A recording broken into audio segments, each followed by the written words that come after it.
Positive vibes, India thrives. Welcome to the episode. After the historic European Union deal, which has opened up around $1 trillion market for Indian goods and services, India has done it again.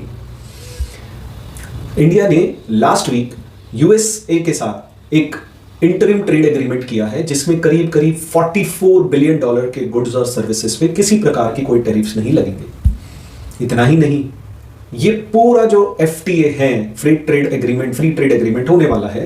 Now this is going to open up $30 trillion market for Indian goods and services over a period of time. Now this is huge. इस संदर्भ में कि India as of now is $4.5 trillion economy.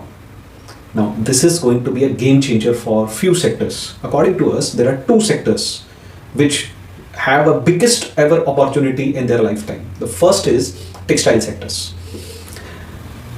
India का जो textile goods है ये otherwise भी competitive है, लेकिन दो चीजों में अभी तक पीछे था बिकॉज ऑफ टेरिफ्स। हमारा इंडियन गुड्स थोड़ा महंगा रह रहा था। Secondly, Bangladesh was preferred nation and because of that Bangladesh के गुड्स पे there was no tariffs. Now Indian goods पे भी, इंडियन टेक्सटाइल्स पे भी कोई टैरिफ्स नहीं है। उसकी वजह से it has opened up a huge opportunity for the textile sector. Now Indian textile businessman को दो चीज करनी पड़ेगी, और खासकर मैं सूरत से हूं तो सूरत के टेक्सटाइल ट्रेडर्स को दो चीजें करनी पड़ेगी। फर्स्ट, उनका जो प्लांट मशीनरी है उसको यूरोपियन एंड अमेरिकन स्टैंडर्ड के हिसाब से बनाया जाए, उनका ऑडिट्स किया जाए और उनके क्वालिटी स्टैंडर्ड्स को एडहेयर टू किया जाए। सेकेंडली, अपने गुड्स की गुणवत्ता मतलब क्वालिटी, उस क्वालिटी को 110% जीरो टॉलरेंस होना चाहिए डिफेक्ट का। There should be zero tolerance for defect. All the goods should be according to EU and American standards.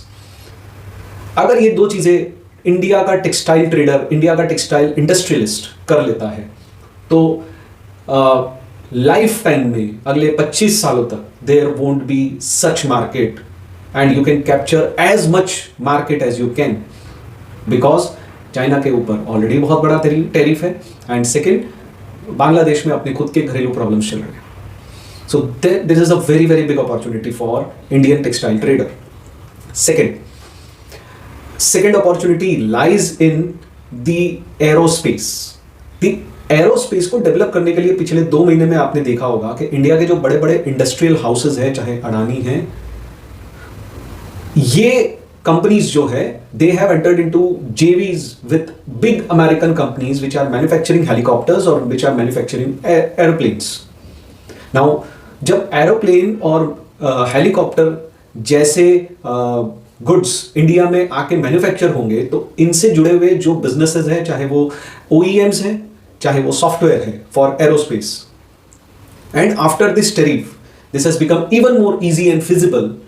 तो इंडिया का गुड्स और इंडिया की ये जो OEM है related to aerospace, this is going to be huge.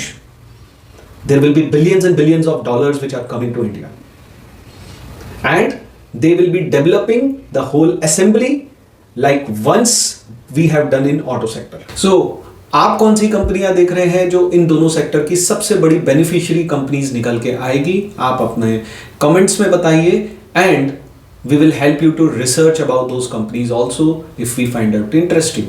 Thank you very much.